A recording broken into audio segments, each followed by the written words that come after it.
ইয়েমেনের হুথি বিদ্রোহীরা তাদের সামরিক অভিযানের চতুর্থ ধাপে প্রবেশ করেছে এবং ইসরায়েলের বিরুদ্ধে আরও শক্তিশালী হুমকি জারি করেছে।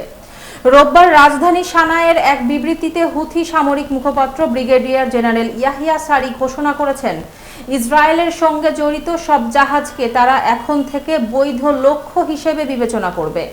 হুথিরা বলেন, যারা ইসরায়েলি বন্দর ব্যবহারে জড়িত তাদের দেশের যে কোনো কোম্পানির জাহাজ হামলার মুখে পড়বে যদি তা তাদের ড্রোন বা ক্ষেপণাস্ত্রের আওতায় আসে।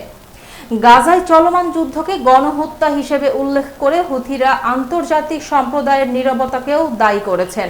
তারা দাবি করেছেন, ইসরায়েলের আগ্রাসন ও গাজা অবরোধ না উঠে তাদের সামরিক অভিযান অব্যাহত থাকবে।